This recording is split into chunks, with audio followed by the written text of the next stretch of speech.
Ok. Estimadas, estimados, colegas, estudiantes, colegas, ay, dije dos veces colegas. Muy bienvenidos, bienvenidas al segundo coloquio del departamento. Hoy tenemos el gusto de invitar a Rafael Benguria, que ahora trabaja en el Instituto de Física de la Pontificia Universidad Católica, pero es egresado de BOCHEF, fue profesor durante varios años aquí. Um, Él fue mi profesor guía en el doctorado, su área de trabajo es física matemática, entonces ha recibido varios premios durante su carrera, en particular el Premio Nacional de Ciencias en 2005. Es la persona que conozco que más sabe la historia de la ciencia en Chile, entonces si quieren conversar en el cóctel, yo creo que es súper buen dato, y aparte de eso, como lo que destaco en su trabajo es que ha trabajado en muchos problemas, siempre motivado por física, y ha hecho siempre contribuciones muy inesperadas y originales en esos diferentes trabajos. Así que, profesor, adelante.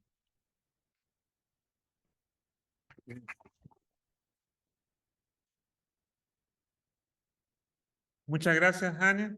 Quería agradecer primero a Gabriel y a Jane por la gentil invitación de venir a participar en este coloquio. Yo fui alumno acá en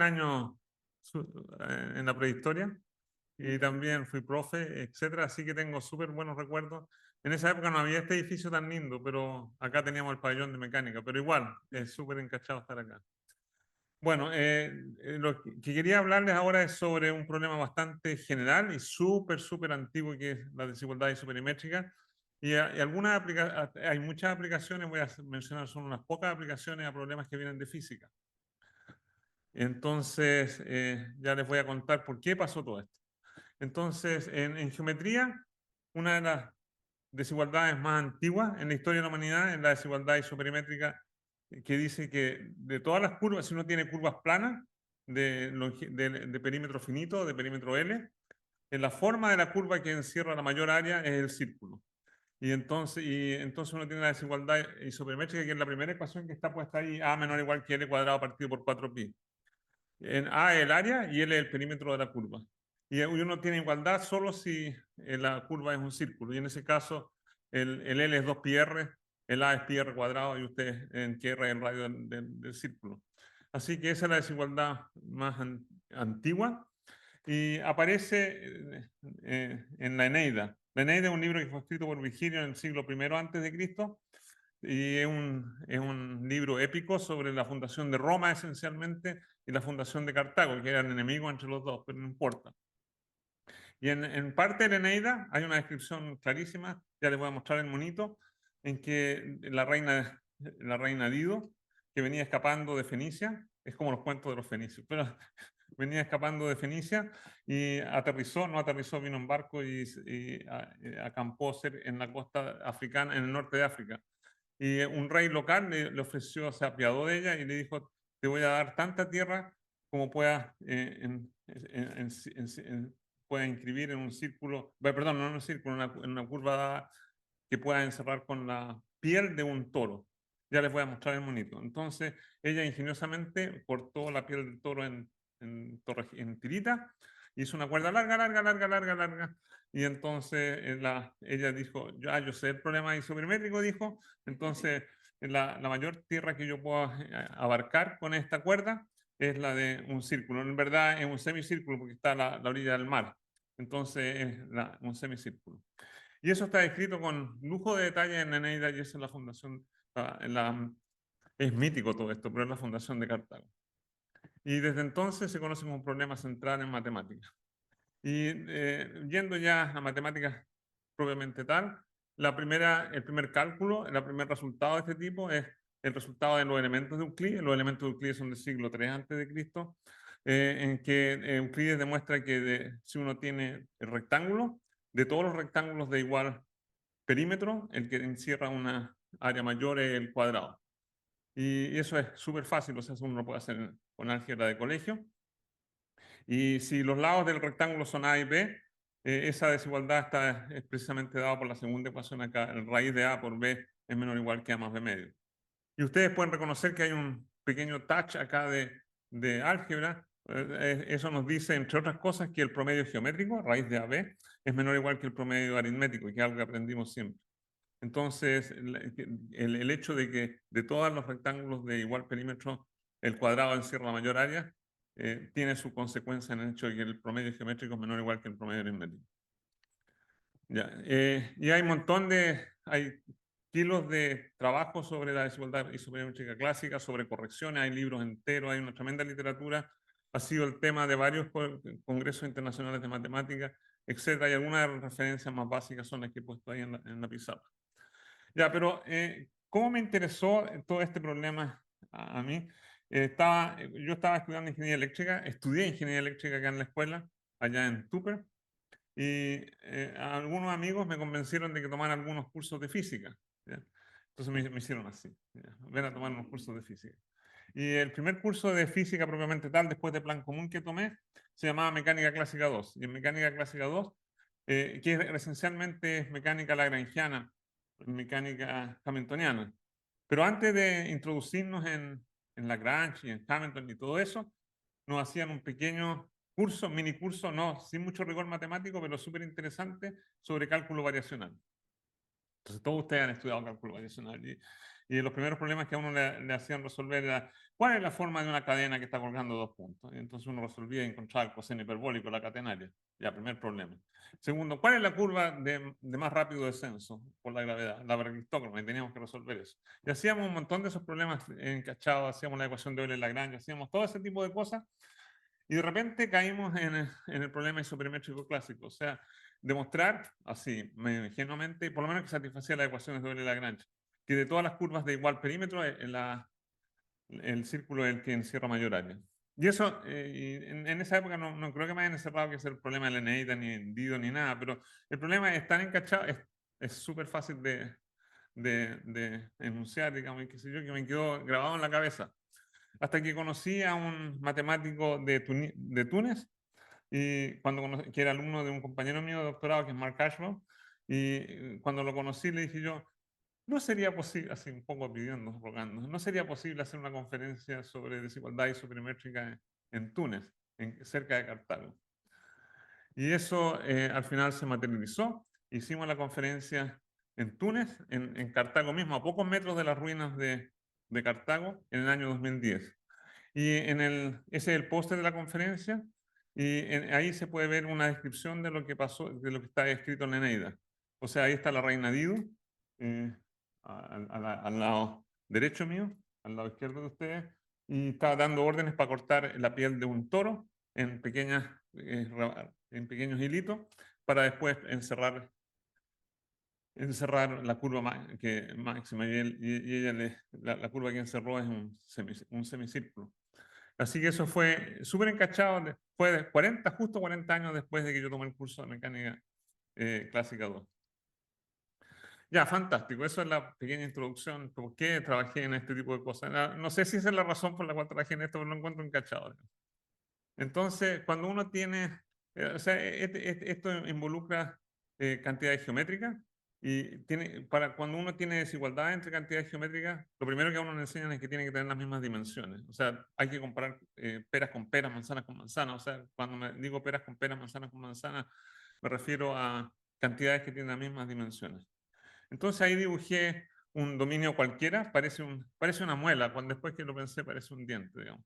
Ya, pero ahí hay un dominio cualquiera, el dominio omega, que es un subconjunto del plano R2, y hay muchas cantidades asociadas a ese dominio que tienen dimensiones de longitud. Por ejemplo, el perímetro, el L. El L es la longitud de esta cosa. El L tiene dimensiones de longitud y el A tiene dimensiones de longitud al cuadrado. Entonces tiene sentido comparar A, que tiene dimensiones de longitud al cuadrado, con L cuadrado. Y si uno hace esa comparación y lo trata de mostrar, uno al final acaba con una desigualdad isométrica clásica, A menor o igual que L cuadrado partido por 4pi. La desigualdad isométrica clásica costó un mundo demostrarla. O sea, fue planteada hace 2000, 3000 años, y la demostración rigurosa recién fue hecha a finales del siglo XIX por Weierstrass, y está basada en lo que se llama la construcciones de Steiner, de Jacob Steiner, de Steiner Symmetrization. Entonces, Steiner lo que se le ocurrió es que si uno tiene un dominio como ese y lo corta por un diámetro, de tal manera que los dos pedacitos que corta tienen la misma longitud de arco, o sea, N medio y N medio, y uno compara el área cubierta por cada uno de ellos y se queda con la que cubre mayor área. Entonces va a quedar con una curva simétrica en torno a un eje. Y después lo hace con respecto a todos los ejes y Steiner dijo, si es simétrico con respecto a todos los ejes, tiene que ser un círculo, no hay otra cosa que sea un círculo. Y Weierstrass, no le dijo porque Weierstrass fue mucho después, pero le dijo, no, niño. Hay que demostrar que este proceso de simetrización converge. Y Weierstrass al final logró hacer una demostración rigurosa. Ahora existen millones y millones de demostraciones distintas. Probablemente la que primero uno aprende es la demostración de Hurwitz usando series de Fourier, etc. Pero hay muchas distintas. Bueno, y hay, con el mismo dominio que está ahí, hay muchas otras cantidades que tienen dimensiones de longitud. Por ejemplo, el diámetro. El diámetro del dominio es la distancia máxima que puede haber entre dos puntos y que están dentro del dominio. O también uno puede hablar del in-radius. El in-radius es el radio de la mayor bola, del mayor círculo inscrito en el dominio, como está en ese monito. O también puede hablar del out-radius, del radio exterior, que es el radio de la menor circunferencia circunscrita. Y uno puede comparar todas esas cosas. Y hay muchas otras cosas que uno puede hacer con cantidades geométricas. Pero lo interesante es que ahora uno puede tomar ese dominio y pensar que es una membrana, por ejemplo, con borde fijo, con condiciones de borde de Dirichlet, y pegarle. Entonces uno le pega a la membrana y la membrana se pone a oscilar así. Y todos ustedes saben, al resolver la ecuación de onda en dos dimensiones, que este problema tiene ciertas frecuencias características, y las frecuencias características tienen que ver con los autovalores del laplaciano. De hecho, las frecuencias son proporcionales a la raíz cuadrada del laplaciano.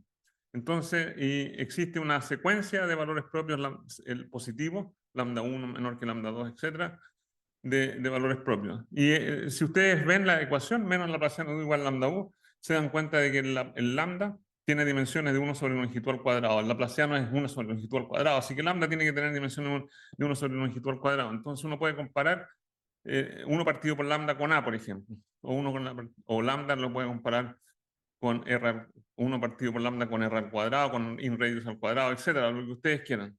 Así que el lambda es cierto, es una cantidad física, tiene que ver en la raíz de lambda son las frecuencias propias de vibración, pero además es una cuestión geométrica que tiene dimensiones de longitud. Así que todos los autovalores son entidades geométricas. Y entonces tiene sentido compararlos con otras cantidades como A, como el perímetro, etc. Ya, entonces, en los problemas isoperimétricos uno trata, como les dije al principio, de minimizar alguna cantidad sujeta a una restricción. Por ejemplo, cuando tienen el problema de la cadena, que el problema no es el más antiguo, pero es el más clásico de la época de los hermanos Bernoulli, cuando ustedes tienen que encontrar la forma de una cadena colgante, lo que ustedes minimizan es la energía de esta cadena colgante como función de la geometría, sujeto a una restricción, que el largo de la cadena es fijo. Entonces, minimizar algo con una restricción es lo que se llaman en general problemas isoperimétricos. El isoperimétrico tiene que ver con el problema de la desigualdad isoperimétrica clásica, que de todas las curvas de igual perímetro, isoperímetro, el área es el círculo en la que encierra mayor área. Y los problemas isoperimétricos empezaron a ser tratados en matemática a mediados del siglo XIX. Y el primero que se conoce, a lo mejor es el segundo que se conoce, después le voy a comentar el primero, pero uno de los primeros problemas que se conoce es el problema tratado por Saint-Venant, que es un problema práctico. Entonces, si ustedes tienen una columna, un cilindro con una base, el corte del cilindro es el dominio omega, quieren encontrar de todos los dominios de la misma área, cuál forma de la sección transversal de la columna ofrece mayor resistencia a la torsión. Es un problema súper práctico, o sea, uno quiere construir, gastando lo menos posible, construir la columna más resistente. Y eso fue resuelto en el año 56 por Saint-Venant.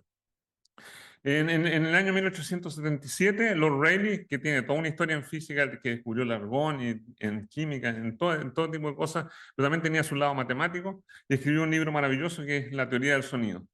Y en la teoría del sonido puso tres conjeturas. O sea, él no decía conjeturas, él decía, afirmaba estas cosas. Estas eran afirmaciones, pero con un poquito así de liviandad podemos decir que son resultados, pero eran conjeturas. Y las tres que están escritas acá son las siguientes: de todas las membranas vibrantes de la misma área, la que tiene la frecuencia propia más baja es el círculo. Esa es la primera conjetura. Después hizo lo mismo con las placas. De todas las placas vibrantes, o sea, en vez de tener membranas, tenía objetos más rígidos, en vez del laplaciano al cuadrado, o laplaciano a la cuarta, etc. De todas las membranas de igual área, la que tiene la frecuencia principal más baja es el círculo de nuevo.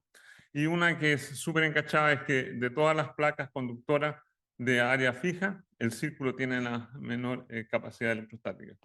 En la tercera me gusta hacerlo más en 3 dimensiones, porque en electricidad y magnetismo uno siempre trabaja con 3 dimensiones, qué sé yo, pero de todos los cuerpos metálicos de igual volumen, el cuerpo que tiene menor capacidad eléctrica, ¿ya? La capacidad de un cuerpo que se llama, es el círculo. Así que esos son los primeros problemas que fueron tratados en física. Y después del problema de San Menán, Henri Poincaré resolvió el problema de la capacidad electrostática, justo en 3 dimensiones, como le acabo de decir. Y después Kahneman relacionó todos estos problemas a una herramienta que es súper útil para problemas, solamente para problemas bidimensionales, como lo voy a mencionar después más adelante, que es usar variable compleja para resolver los problemas isoperimétricos. Y eso empezó a ser usado por Kahneman en el año 1918. Tratando de demostrar las conjeturas de Lord Rayleigh, Richard Curran en el año 18 demostró uno de los primeros resultados. Dijo, la idea era demostrar que de todas las membranas de igual área, la que tiene la frecuencia propia más baja es el círculo, pero él no hizo un problema con igual área, sino que con igual perímetro. Entonces Curran demostró que de todas las membranas que tienen igual perímetro, la que tiene la menor frecuencia principal es el círculo. Y ese fue uno de los primeros resultados con autovalores en el año 18. Finalmente, 5 años después, 6 años después, Faber y Kran, Faber era alemán, Kran era de Estonia, ellos resolvieron la primera conjetura de Lord Rayleigh y demostraron la desigualdad, o sea, la desigualdad de Rayleigh, ya que de todas las membranas de igual área, la que tiene el tono más bajo es el círculo. Y ese resultado, que es un teorema ahora, se conoce como la desigualdad de Rayleigh-Faber-Kran. Y no solo eso, sino que todas las extensiones para otros operadores y qué sé yo también se conocen como desigualdades de Rayleigh-Faber-Kran. Ya, después, bueno, me voy a saltar, pero Shego demostró, hizo la primera demostración rigurosa del resultado del teorema de Poincaré, etcétera, etcétera. Y hay muchas otras instancias que son importantes. Uno de los problemas isoperimétricos más importantes para nosotros es qué forma tienen que adoptar el cuerpo de ustedes para tratar de irradiar la menor cantidad de energía. Imagínense que hay una noche de invierno fría, etcétera, y ustedes quieren mantener el calor de su cuerpo, entonces uno adopta la forma esférica para tratar de minimizar la radiación que uno emite. Y no hay que ser matemático, no hay que ser humano, hasta el gatito sabe que esa es la forma de mantener el calor. O sea, lo puede adoptar de esa manera. Así que es uno de los problemas isoperimétricos clásicos que también está resuelto. Ya, fantástico. Lo que quiero hacer en esta charla es hablar de desigualdad isoperimétrica asociada a los autovalores del Laplaciano, entonces tengo que definir cuál es el problema típico. Y el problema típico viene de resolver la ecuación de onda en 2 dimensiones con borde fijo. Uno usa separación de variables, separa la dependencia temporal de la dependencia espacial y uno aterriza en lo que se llama la ecuación de Helmholtz, que es la ecuación que está escrita ahí, o sea, menos Laplaciano de U igual lambda de U, para un dominio suficientemente suave y con condición de borde fijo, U igual 0 en el borde. Entonces uno sabe, esto fue demostrado por Peckers a finales del siglo XIX, que este problema este problema de autovalores, el problema de valores propios que está ahí escrito, tiene una secuencia de autovalores. El primero es positivo, lambda 1 es mayor que 0, es no degenerado si el dominio es conexo, perdón, y lambda 1 es menor que lambda 2. Después lambda 2 puede ser degenerado, por ejemplo, para el círculo, lambda 2 es menor o igual que lambda 3, etc. Hay una secuencia creciente y eventualmente lambda n tiende a infinito cuando n tiende a infinito. Y eso se puede mostrar en general para un montón de estos operadores. Uno usa el hecho de que en matemáticas que la resolvente es compacta, pero no quiero entrar en detalles muy matemáticos. Así que esto tiene una secuencia de autovalores y cada uno de estos autovalores, lambda 1, lambda 2, lambda 3, etcétera, tiene asociado su propia frecuencia, su propia función propia, U1, U2, etcétera. Y lo más importante es que tienen dimensiones de 1 sobre longitud al cuadrado, como les dije antes. Y como les dije, el primer resultado isoperimétrico para autovalores del Laplaciano fue el resultado demostrado por Faber y Cran, que demostraron que lambda 1 de omega para cualquier omega con con bordes suficientemente suaves, entiendo, es mayor o igual que el lambda 1 para el disco de la misma área. Y para el disco uno lo puede resolver en forma exacta en términos de ceros de funciones de Bessel.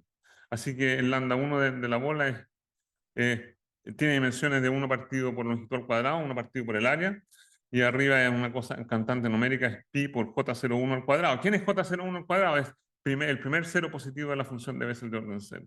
Y esto uno lo resuelve en los cursos típicos de primeros cursos de física o de matemáticas, y el valor de j01 es 2.4048. Y en la versión de Curán, el resultado de Curán es lo que está escrito en la segunda ecuación, es 4pi cuadrado j01 cuadrado partido por L cuadrado, y se usa la desigualdad isoperimétrica clásica, o sea, el hecho de que A es menor o igual que L cuadrado partido por 4pi en la primera ecuación, en el resultado de Faber y Cran. De ahí, obviamente, se deduce el resultado de Curán. Así, Curán es más débil que Faber y Cran. Y es una consecuencia del resultado de Faber y Cran y de la desigualdad isoperimétrica clásica. Ya, fantástico. Ya les voy a decir cómo se demuestra eso, ¿ya? Y Cran lo hizo para dimensión n, o sea, uno puede, en vez de tener una membrana, puede tener un cuerpo, un cuerpo en 3 dimensiones, un cuerpo en 4 o 5 n dimensiones.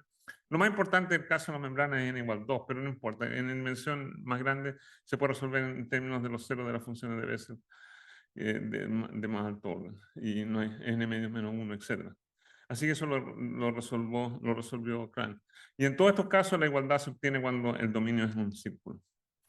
Y hay muchas maneras de demostrar este resultado. La manera más clásica es usar lo que se llaman los rearreglos esféricos.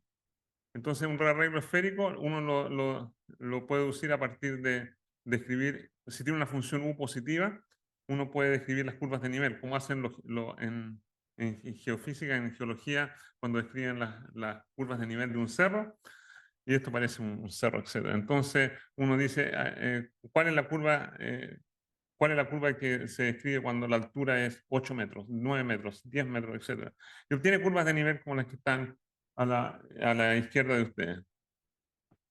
Entonces, lo que uno puede hacer para rearreglo es lo siguiente: toma una función cualquiera u positiva que está descrita por las curvas de nivel del lado izquierdo y le asocia unas curvas de nivel circulares. Entonces, toma la curva de nivel con altura 8 y ve cuánta área hay encerrada y construye un círculo con la misma área encerrada por la curva 8, y ese círculo lo pone centrado en un punto. Y después con la curva 9 hace lo mismo y construye entonces un cerro que tiene simetría axial, digamos. Esto lo llamamos, si ustedes, bueno, si han estado en el lago Yanquihue, uno puede pasar del volcán, ¿cómo se llama? A los hornos, ya. Ya me voy a acordar del nombre, pero uno puede, el del lado derecho es suave, súper suave, el otro es rugoso, etc. Ya, Macano. Entonces, esa es la manera de construir U estrella, y eso se puede hacer en forma matemática súper precisa en términos de las curvas, del contenido de las curvas de nivel, etc. Entonces, para demostrar la desigualdad isoperimétrica, perdón, la desigualdad de Rayleigh-Faber-Cran, uno utiliza las siguientes propiedades que son más o menos evidentes. Cuando el rearreglo esférico, que es lo que les acabo de decir, mantiene la norma L2 de la función. ¿Ya? Porque lo único que hace, o sea, obviamente por la descripción que hacía de U igual a estrella, la integral de U cuadrado es igual a la integral de U estrella al cuadrado. La integral de U a la 8 también, o sea, todas las U a la B, etcétera, son todas iguales. Cuando uno rearregla U y B, tiene curvas desordenadas, y entonces si las rearreglas las dos en torno al origen, obviamente el producto interno, en la integral de UV, va a crecer cuando uno rearregla. No es obvio, o sea, ese es un argumento medio así, moviendo las manos, pero obviamente va a crecer. Y la otra cosa que es evidente pero tampoco fácil de demostrar, es que si ustedes calculan el gradiente de la función que está a la izquierda y el gradiente que está a la función de la derecha, el gradiente de la función de la derecha es suavecito. Entonces la norma L2 del gradiente que está a la derecha va a ser menor que el de la izquierda. ¿Ya? Y si lo digo con harta calma, digo suavecito, todo el mundo entiende. Y se acuerda del resultado, pero la demostración no es para nada evidente. Para hacer la demostración hay que hacer un montón de trabajo y en particular usar la desigualdad isométrica clásica en las curvas de nivel. Así que la integral de gradiente de U al cuadrado, el que está a la izquierda, es mayor o igual que la integral de gradiente de U estrella al cuadrado, porque U estrella es suavecito. Ya Maganú. Ahí tenía referencia. O sea, hay montones de libros sobre propiedades de arreglo esférico. Ahí puse 2, pero hay millones, digamos. Ya, Maganú. Entonces, ¿cómo va la demostración de Rayleigh-Faber-Cahn? Voy a hacerla en una línea. No voy a hacer muchas demostraciones, pero... Entonces, lo primero que uno hace es usar la variación, la caracterización variacional de lambda 1 como el ínfimo de la integral de gradiente de U al cuadrado a partir de una integral de U cuadrado, un punto crítico de ese cociente. Y entonces, y uno puede demostrar que eso tiene una solución, el ínfimo existe, así que es realmente un mínimo, y a la función que minimiza esto le llamamos U sub 1. Y está bien definida salvo escalamiento, o sea, si U sub 1 es la solución, 10 veces U sub 1 también es solución. Así que el lambda 1 de omega es la integral de gradiente de U sub 1 al cuadrado a partir de la integral de U sub 1 al cuadrado. Y ahora toma el U sub 1, que puede ser medio rugoso o lo que sea, y le aplica en las propiedades de arreglo simétrico, y como el U sub 1 estrella, llamémosla a la función rearreglada, ahí el U sub 1 estrella, está bien, ya. La norma L2 del gradiente de U sub 1 estrella es más chiquitita, así que es mayor o igual, la norma de U sub 1 al cuadrado es igual, así que el cociente disminuye, y por la caracterización variacional, ese cociente, el U sub 1 estrella no es la función que minimiza el cociente de Rayleigh-Ritz para lambda 1 omega estrella, pero es mayor o igual que eso. Así que la demostración es así de fácil. Bueno, no es tan fácil porque demostrar que el gradiente disminuye cuando uno rearregla no es para nada fácil, pero ese es el resultado original. Y uno puede ahora, también, ese era el resultado para autovalores del laplaciano de Dirichlet, y uno puede hacer lo mismo con el laplaciano de Neumann, o sea, en vez de tener condiciones de borde rígidas, uno impone que la derivada normal de U en el borde es 0, y ese es el problema de Neumann. Entonces, el primer autovalor de Neumann es obviamente 0, la primera autofunción de Neumann es U igual constante, así que obviamente que U sub 0 es 0. Y hay distinta gente que lo llama de distinto orden, pero nosotros típicamente lo llamamos mu sub 0.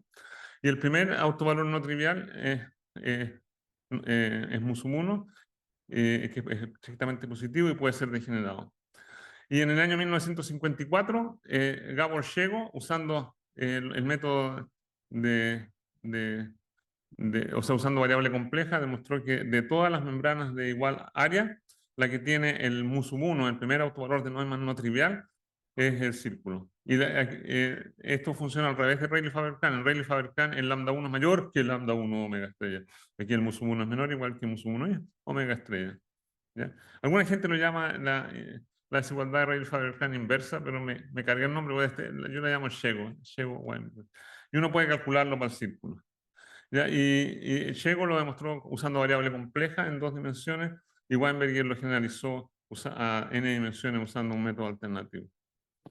Y además, Weinberger demostró que 1 partido mu sub 1 más mu sub 2 en el caso de dominios en el plano está acotado por debajo por la suma de los equivalentes en una membrana.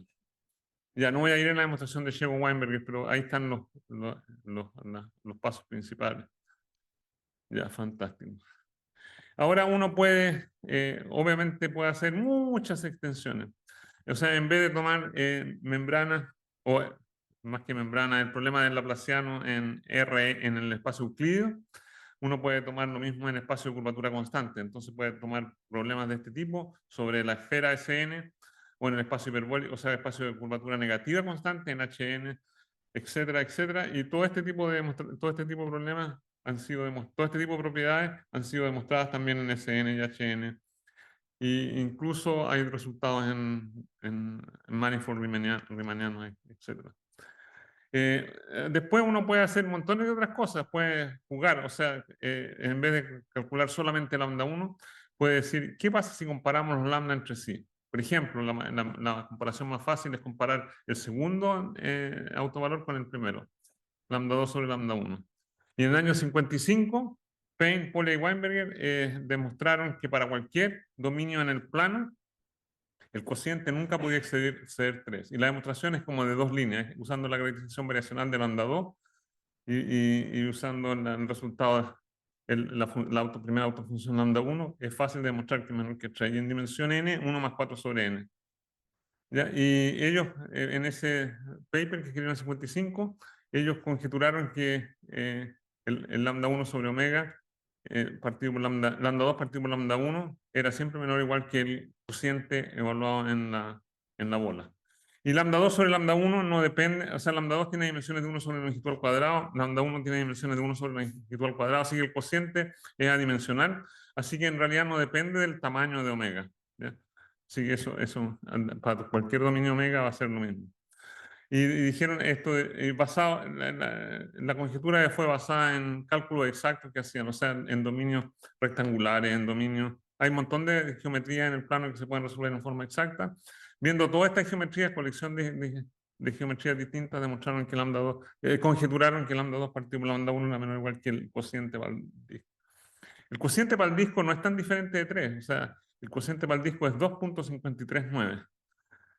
Así que está súper cerca de 3. Y después de los papers de Payne, Polya y Weinberger, un montón de gente trató de disminuir el 3 y fueron bajándolo.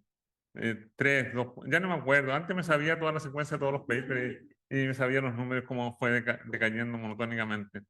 Y a finales de los años 70, a principios de los años 80, Chiacchio, que era un alumno de Talenti, tenía el mejor resultado, que era menor o igual que 2.58 algo. Súper cerca del valor de 2.539. Y, no Chiacchio, Kitty, perdón, Giuseppe Kitty, que es el último número que está ahí. Y Kitty demostró que era menor o igual que 2.58 algo, súper cerca del 2.539. Y con Mark Ashton, que era compañero mío de doctorado, pero después de nosotros haber terminado el doctorado, demostramos el resultado de la conjetura de Payne, Polya y Weinberger y demostramos que lambda 2 partido por lambda 1 siempre menor o igual que el cociente para el círculo, y es que ese valor es el cociente entre j, el primer cero positivo de la función de Bessel de orden 1 al cuadrado partido por el primer cero positivo de la función de Bessel de orden 0 al cuadrado, y eso es 2.539 súper cerca de 3, pero en Cachava no podía mostrar la desigualdad isoperométrica en forma exacta. Y después uno puede hacer este mismo resultado en otros dominios, o sea, no en dominio euclidiano, puede hacerlo en dominios en la esfera, en SN, y en dominio en HN. Ahora, la diferencia entre el caso esférico y el caso euclidiano, o el caso hiperbólico y el caso euclidiano, es que no hay invariancia bajo dilataciones. O sea, si uno en el espacio euclídeo uno puede escalar y lambda 2 partido por lambda 1 no le pasa nada, mientras que si uno toma un dominio en la esfera y dilata el dominio un poco, se lo agranda, no escala en forma simple. Así que es bastante más complejo, pero igual se puede demostrar. Así que en el año 2001 con Mark Ashlow demostramos el resultado de Payne, Polya y Weinberger en la esfera, y después con el alumno de doctorado mío, Helmut Linde, demostramos el resultado análogo para el caso de espacio hiperbólico. Y uno puede seguir, o sea, en mecánica hay muchos otros problemas de autovalores, y probablemente el que sigue en dificultad es la placa vibrante. O sea, esto es una placa vibrante y uno le pega y trata de calcular los modos normales de esa placa. Y hay varios tipos de placas vibrantes, pero la que nosotros consideramos fue la placa empotrada. Y la placa empotrada tiene condiciones de borde que el borde fijo está empotrado. ¿Sí? No está. Y entonces el borde del dominio es fijo y el gradiente, la norma del gradiente de U es, o sea, perdón, el módulo del gradiente de U del vector gradiente de U es 0 también. Es una placa empotrada. Y esto uno puede mostrar que tiene una secuencia de autovalores de nuevo. El primer autovalor que llamamos gamma 1 mayúscula, que todo el mundo llama gamma 1 mayúscula, es positivo. Puede ser degenerado, o sea, en el caso del laplaciano nunca es degenerado, salvo que el dominio no sea conexo, pero en el caso en el caso de la placa puede ser degenerado. Y no solo puede ser degenerado, sino que en el caso típico de la membrana, la primera autofunción es estrictamente positiva en el interior del dominio, mientras que en el caso de la placa vibrante puede tener ceros y puede tener infinitos ceros y oscilar. El caso típico de una membrana, de una placa rectangular, tiene millones de ceros alrededor de cada uno de los vértices. Así que es mucho más complicado, no hay principio del máximo, no hay nada, ya es mucho más complicado. Y en el año 95, Nikolai Nadirashvili demostró que de todas la segunda conjetura de los Rayleigh, que de todas las placas vibrantes de la misma área, el círculo tiene el modo más bajo. Y eso lo hizo en 2 dimensiones. Independientemente, con Mark Ashlow demostramos el resultado también en 2 dimensiones, pero lo pudimos extender a 3. Y el problema está abierto en mayores dimensiones. O sea, no es que tenga mucho sentido físico hacer el problema en dimensiones más altas, pero es un desafío matemático interesante y no se sabe, esa es una conjetura, digamos, que gamma 1 de omega mayor o igual que gamma 1 de omega estrella, si omega estrella es una bola del mismo volumen en dimensión 4 o más grande. Ya, fantástico. Ahora, no todo en la vida son círculos, ¿ya? En la última década, o en los últimos 20 años, ha habido una cantidad enorme de trabajos sobre qué dominios minimizan los otros autovalores, o sea, lambda 2, lambda 3, lambda 4, etc. Y para hacer eso hay 2 herramientas fundamentales. Una de ellas es cálculo variacional, o sea, cálculo variacional.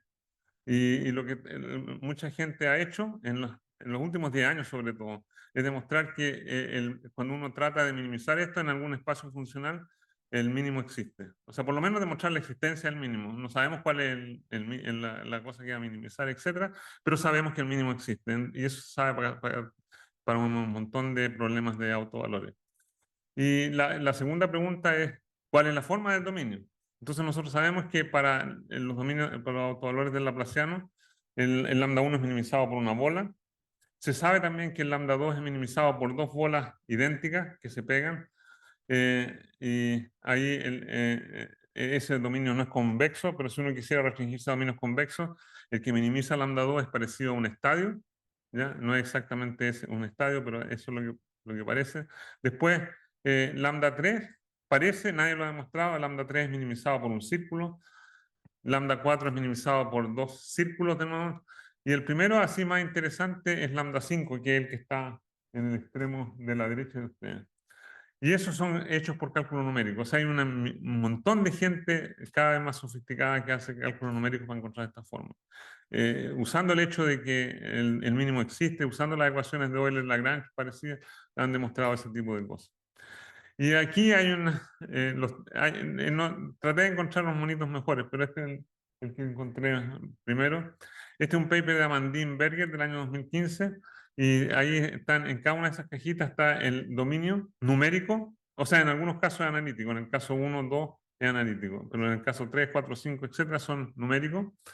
Y ahí están las formas de los dominios que se supone, o sea, numéricamente minimizan los autovalores. O sea, el lambda 1, 2, 3 y 4 son medio fome. O sea, lambda 3 parece que es un círculo, nadie lo ha demostrado. Lambda 4 son 2 círculos de nuevo, nadie lo ha demostrado.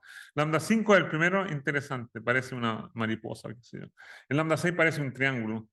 Y después se ponen súper más sofisticados. Y yo he visto más cantidad de estas cosas, digamos. O sea, no sé hasta cuán autovalor han llegado. Pero hay un montón de resultados numéricos para los autovalores que minimizan, y por supuesto, salvo el primero, capaz que el tercero es un círculo, pero fuera, todos los demás no son círculos. Así que no todo en la vida es circular. Ya. Bueno, hay relaciones entre los autovalores de Dirichlet y de Neumann que son bien conocidas, y algunas de ellas fluyen de los resultados que encontré. O sea, uno puede demostrar que, para un dominio en general, que se empieza a contar el primer autovalor de Neumann, el trivial, como U0, siempre se tiene que mus k-1 es menor o igual que lambda k, eso es fácil de demostrar. Y si el dominio, y Payne en el año 87 demostró una cosa un poco más adelante, más fuerte, que mus k es menor o igual que lambda k. Pero demostrar que de las desigualdades de Payne, mus k menor o igual que lambda k, mus k son los autovalores del laplaciano de Neumann, menor o igual que Dirichlet. Una demostración trivial de eso es a través de los resultados de Checo-Weinberger y de Rayleigh-Faber-Hahn. Porque mus1 de omega es menor o igual que mus1 de omega estrella, es de la bola. Y el mus1 de la bola del disco lo puede uno calcular numéricamente. Y el resultado numérico es menor que lambda 1 del disco. Eso es un cálculo exacto en términos de funciones de cero de funciones de Bessel.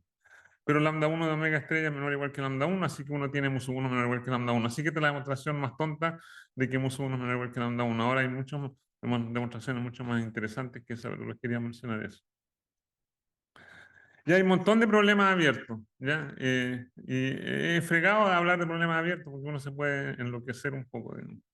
Pero el primer problema abierto que, o sea, que traté de trabajar un montón es el siguiente. O sea, en vez de considerar lambda 2 sobre lambda 1 en dos dimensiones, uno puede considerar lambda 2 más lambda 3. Para el disco, lambda 2 y lambda 3 son iguales, hay degeneración.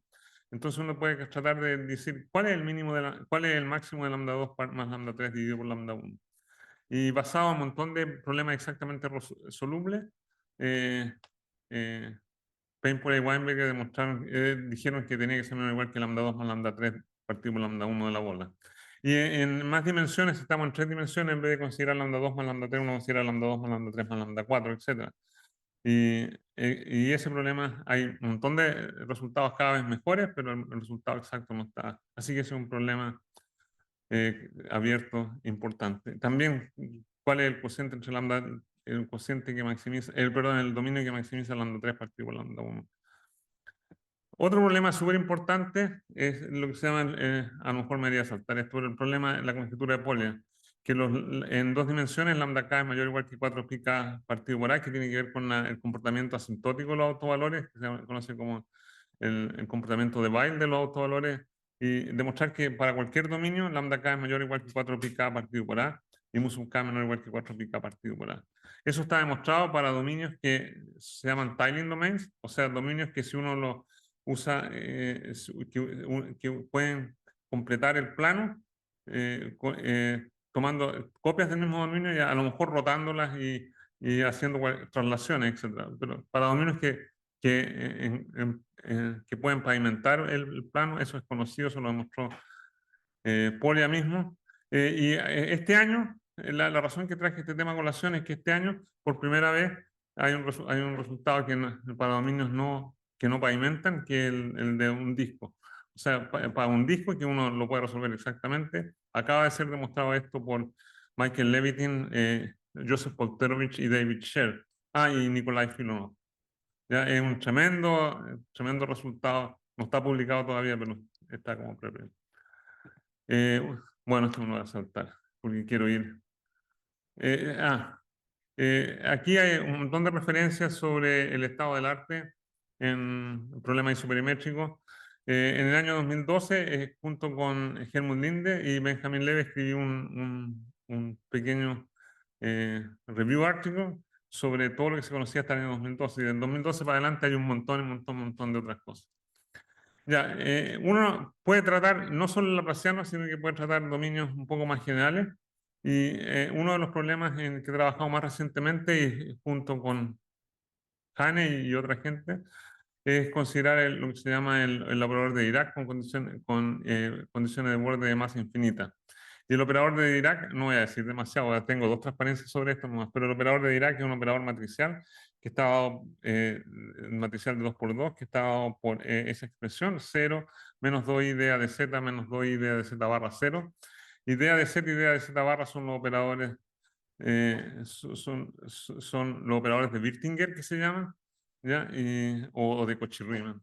Entonces esto uno lo define en un dominio omega acotado con condiciones de borde bien particulares que se llaman las condiciones de borde de masa infinita, en que las funciones propias es un spinor. La primera componente la llamamos U1 y la segunda componente U2. En el borde están relacionados con la normal a través de esa ecuación. Bueno, este problema, olvídense de donde viene, tiene de nuevo una secuencia de autovalores, el operador no es acotado, así que tiene una secuencia de autovalores hacia infinito y hacia menos infinito. El primer autovalor positivo es 1, es estrictamente positivo. Hay un gap, 0 no es un autovalor, S1 es mayor que 0 y después menor que S2, etc. Y esto se repite en forma simétrica con respecto al origen. Bacano, entonces uno puede decir, ¿qué pasa con S1 de omega como función de la geometría? Y con Hane tratamos de demostrar que la conjetura de tipo Rayleigh-Faber-Cahn, o sea, demostrar que de todos los dominios del mismo área, de la misma área, el que tiene el S1 menor es el disco. Y es una conjetura que está abierta. Pero casi llegamos, o sea, demostramos que el S1 era mayor que raíz de 2 pi sobre omega y el resultado verdadero es en la conjetura es esa que está allá. Y la diferencia es, el valor es como K es el cruce entre el valor de J0, la primera función de veces se cruza con J1, y eso es 1.435, y raíz de 2 es 1.4142, así que estamos dentro del 2% de error, digamos. Pero igual no hemos llegado. Y se conoce la estructura espectral del círculo, súper bien. Y junto con varios colaboradores, Pedro Antunes, Tomás Sumier y Vladimir Lotorechik, tratamos de demostrar la conjetura de O'Reilly para este problema que está asociado al grafeno, digamos, pero en vez de demostrar que su 1 de omega era mayor o igual que su 1 de omega del disco, demostramos una cota por arriba, y que es menor o igual que el S1 del disco por cantidades geométricas. Arriba está el perímetro, el de omega, y abajo pi RI cuadrado, RI el in radius al cuadrado y omega es el área. Y eso es isoperimétrico, o sea, hay igualdad cuando el dominio es un círculo. Y lo encachado es que si la conjetura que tenemos con Hane, etcétera, de Rayleigh-Fabercán, si S1 es mayor o igual que S1D, entonces uno tiene una relación, se cancelan los S1D, va a tener una relación entre el área, el perímetro y el in radius, y lo que uno obtiene en forma súper sofisticada haciendo este problema es lo que se llama la desigualdad de Bonnesen, que es una corrección, una corrección de la desigualdad isopermétrica clásica. Y no es trivial, digamos. Así que uno tiene la desigualdad de Bonnesen. Eso uno va a saltar. Y la última cosa que quería decir es que con respecto a que no es todo el disco en la vida, recientemente, en el año 2019, en Acta Matemática, Antoine Anroy y Doreen Bucur demostraron que el segundo autovalor no trivial de Neumann es menor o igual que MUSU2 de 1. El dominio que maximiza MUSU2 entre todos los dominios de igual área son dos bolas pegadas. Y hay un resultado mucho más reciente de este año, que si uno considera el MUSU1, el primer autovalor de Neumann, con membranas del mismo perímetro, exigiéndole o sea, no está demostrado en general, exigiéndole que tenga dos ejes de simetría, el omega es menor o igual que 16 pi cuadrado, y la igualdad acá no es un círculo, etcétera, son cuadrados, y además no solo cuadrados, sino que triángulo equilátero. O sea que para triángulo equilátero y cuadrado se obtienen 16 pi cuadrado en ningún caso, así que el máximo es degenerado, y puede ser un triángulo o un cuadrado, pero nunca un círculo. Y la última transparencia de todas es un problema que me saca de quicio, pero igual se los quería traer para sacarle de quicio a ustedes. Ya, que es lo que llamamos el problema de la curva, que está relacionado con mecánica cuántica, con el cálculo del número de valores, la suma de los valores propios del operador de Schrödinger. Entonces, olvídense de dónde viene, pero el problema es re fácil de enunciar. Consideren una curva como la que está descrita ahí, una curva cerrada de perímetro 2pi, que los puntos de la curva están rotulados por longitud de arco, S se pasea entre 0 y 2pi, y uno define un operador tipo Schrödinger, que es menos de 2 de S2, o sea, sobre la curva, vive sobre la curva, menos de 2 de S2, S va entre 0 y 2pi, y el potencial es la curvatura al cuadrado. Y esto uno le agrega condiciones de borde periódica, obviamente, y lo que se trata de demostrar es que el primer autovalor lambda 1 para esto es mayor o igual que 1. Y cuando tiene una igualdad, las curvas que se supone que dan la igualdad, esto es una conjetura, digamos, pero una conjetura bien fundamentada. Y las curvas que dan igualdad es una familia de óvalos, y la familia de óvalos están caracterizados por la curvatura que está escrita más abajo. 1 partido por a cuadrado es one parameter family de óvalos caracterizados por esta cantidad a cuadrado, y a cuadrado por coseno cuadrado de s más 1 partido por a cuadrado seno cuadrado de s. Y cuando a cuadrado es 1, el capa cuadrado es 1, y eso sería un círculo. Así que es una familia de curvas que se supone que van a dar igualdad para esta conjetura, y que incluye al círculo, pero no es solo el círculo. Y demostrar que lambda 1 es mayor o igual que un medio es como dos líneas, y la mejor cuota hasta ahora la obtuvo mi alumno doctorado Helmut Linde, el año 2006 y él demostró que lambda 1 es mayor o igual que 0.608 y tanto, etcétera, en términos de cantidad de o sea, pi y constantes universales. Y eso es todo lo que quería decirle, así que 1.000.000 de gracias. Creo que me pasé 2 minutos, pero ahí está.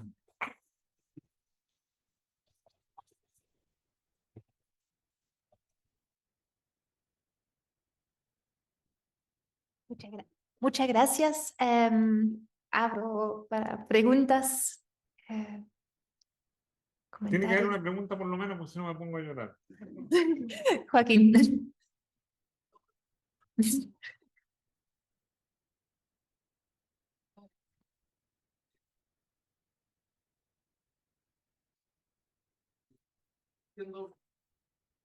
Primero es probabilidad de expresionar. Ah, el ángulo sí. Sí, en realidad, ahí también va para mi segundo, pero la primera pregunta era, en el fondo, ¿se conoce, se entiende, qué sentido tienen los vectores propios mayores que los valores propios mayores que los valores? Bueno, las dos cosas en realidad, y la segunda pregunta era el lado de hasta dónde se conoce o se entiende bien la relación con el movimiento browniano, porque hasta el segundo valor propio tiene que ver con la velocidad de convergencia, la diferencia entre los dos, con la velocidad de convergencia es una cosa impresionante, pero me preguntaba si sabías si sabes algo más. Me pidieron repetir la pregunta en el micrófono. En grandes rasgos, sobre la interpretación probabilística del primer valor propio y si existe alguna para los sucesivos valores propios. Ok, desde el segundo en hacia adelante. Ya, perdón, no me debería haber alejado de acá, pero es que me gusta estar más cerca, ¿no? Ya, para el primer, o sea, el lambda 1 obviamente tiene conexión con el movimiento browniano, el lambda 2, como tú también decías también. Y hay gente que, yo no soy especialista en probabilidades, me moriría de ganas de serlo, pero hay gente que se ha dedicado a estudiar todo este tipo de cosas desde el punto de vista de movimiento browniano. Y mi mayor héroe en esa dirección, bueno, Mark Katz era experto en movimiento browniano y nunca aprendí de él. Pero de la gente que está viva ahora, uno de los que más ha desarrollado esto es Rodrigo Bañuelos, que es de la Universidad de Purdue. Y él tiene un montón de resultados sobre este tipo de cosas. Pero yo no sé. Rodrigo Bañuelos. Rodrigo Bañuelos es experto en la conexión entre el laplaciano y el movimiento browniano. Y no solo entre el laplaciano y el movimiento browniano, sino que otros procesos y otros operadores, digamos. Y sería ideal tratar de entenderlo, o sea, demostrar que lambda 1 de omega es mayor o igual que lambda 1 de omega estrella usando el movimiento browniano se conoce. ¿Ya? Y demostrar las otras desigualdades, o sea, lambda 2 partido por lambda 1. Pucha, me moriría de ganas de que se pudiera hacer con movimiento browniano. A lo mejor podíamos hablar, porque si tú dices que lambda 2 se puede caracterizar, sería fantástico. Y la gracia que tiene el movimiento browniano es que uno lo puede entender, puede tener una comprensión global de lo que está pasando mucho más eh, factible, o sea, mucho más accesible que si uno lo usa con el laplaciano mismo. Así que me moriría de ganas de demostrar que lambda 2 partido por lambda 1 es mayor que eso. ¿Sí? Una consulta un poco esotérica. ¿Qué pasa con el laplaciano fractales? Por ejemplo, se hace ciencia. ¿Como el laplaciano hay algo que me pueda decir? O sea, el laplaciano fractal lo ha estudiado un montón de gente y algunas de estas cosas son válidas, digamos. ¿Ya? Yo no trabajo en laplacianos fractales, pero hay resultados de este tipo para laplacianos. Laplaciano en fractales. En fractales, sí. No en laplaciano fraccionario, en laplaciano en fractales, sí, eso lo entendí, que el contorno es un fractal, digamos. Y hay resultados de este tipo. Yo no trabajo en los autores de laplacianos dominios fractales, pero hay un montón de trabajos sobre eso. Sí. De los dibujos que mostró de los médicos, ¿Sí? hay algo para pensar que hay, porque después aparecían estos como triángulos gorditos que se repetían, hay algo como para pensar que hay un periodo o algo de repetición entre los La pregunta es si en los monitos de los autovalores más grandes hay algún patrón que uno pueda reconocer, digamos, que se repite. O sea, yo he visto estos dibujos millones de veces y siempre me ha llamado la atención. Hay algunos que son como hechos de 3 círculos, otros de 5 círculos, otros de 7 y otros nada que ver. Y no sé, no se sabe hasta donde yo sé, no se sabe cuál. O sea, se ven algunos se ven súper regulares, otros no. Algunos se ven que están hechos de 3 círculos, 5 círculos, 7 círculos y otros no. Y se repite también, sí. Pero la verdad es que no se sabe. ¿Ya? Y lo interesante es que hay un montón de gente trabajando fuertemente desde distintos puntos de vista en tratar de demostrar estas cosas que uno ve ahí. Básicamente los resultados son numéricos, digamos, pero la gente ha demostrado, usando el cálculo directo de variaciones, ha demostrado existencia de estos dominios, por lo menos, lo cual ayuda. Demostrar existencia, por lo menos, ayuda. Y llegar a algún patrón regular de estas cosas, yo creo que va mucho más allá de mí. Y he preguntado eso muchas veces. O sea, hay toda una comunidad de gente que practica esto que se llaman optimización de forma, shape optimization. Y nos reunimos cada cierto tiempo y hay resultados nuevos cada cierto tiempo. Y siempre surge la misma pregunta, pero no es fácil, ¿te fijas? No es nada fácil. Pero algún patrón hay, porque por lo menos en algunos casos se veían como súper regulares. Pero, ¿sí? Entendido que últimamente se ha estudiado mucho esto de problemas inversos. ¿Hay algo relacionado acá, como saber si el tamaño de los autovalores de alguna manera arroja información sobre la región que se considera como hierbas en la otra dirección? Se llama el Canwan here, the shape round. Sí. Ya. Sí tiene relación, pero ahí el problema es tratar de determinar la forma de los dominios a partir de conocer los lambdas. Y en particular si hay dominios isospectrales. Y esa fue una pregunta que hizo Mark Katz en el año 66. Y él aseguraba que la respuesta iba a ser no, y al final fue demostrado que era no por Caroline Gordon, David Webb y Scott Wolpert en el año 92. Y hay un montón, y esos dominios son fáciles de describir porque están hechos por 7 dominios triangulares hechos de triángulos, rectángulos, etc. Pero son dominios que tienen esquinas, digamos. ¿Ya? Y una de las preguntas que se hace a la gente, ¿existen dominios isospectrales que sean suaves? Y hasta donde yo sé no hay respuesta. Posiblemente lo más cercano a una respuesta en el resultado de Steve Seldich, que falleció hace como un año. Pero ese es un problema súper interesante, Canwan here, the shape of the round.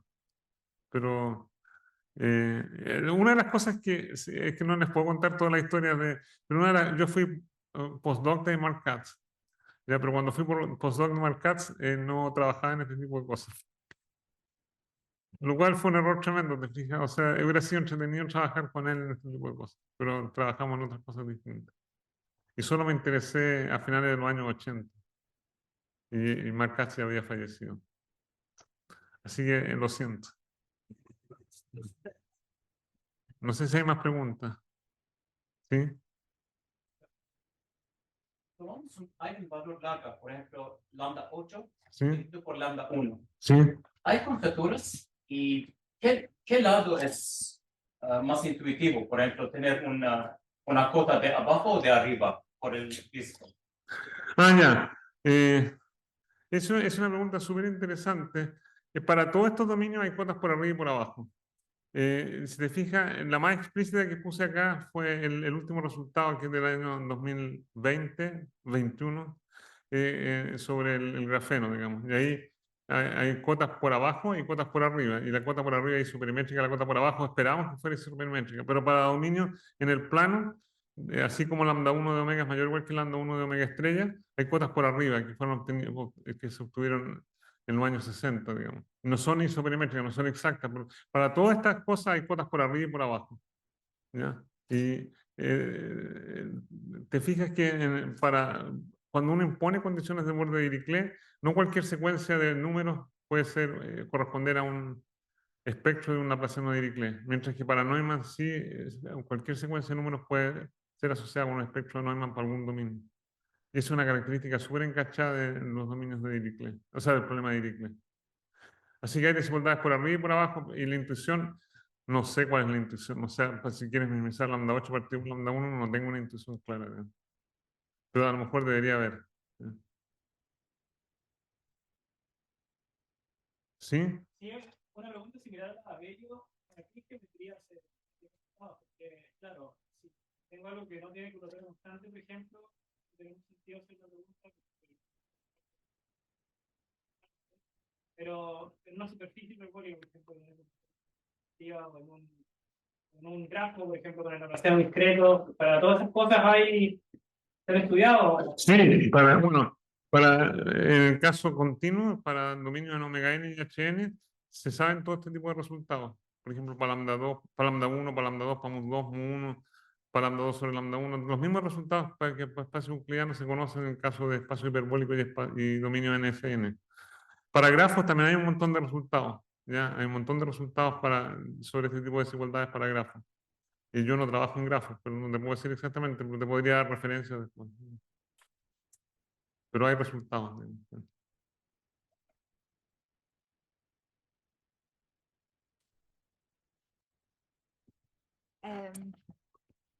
Si no hay más preguntas, podemos agradecer nuevamente a Rafael Benguria para el coloquio.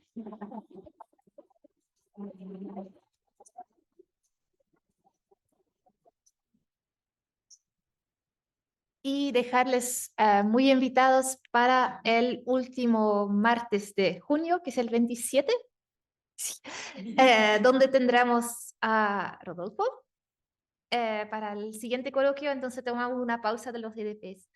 Vamos a tratar de cubrir todas las áreas que se cultivan en el departamento y por ahora hay un cóctel en la salita de allá. Muchas gracias por estar acá. Gracias.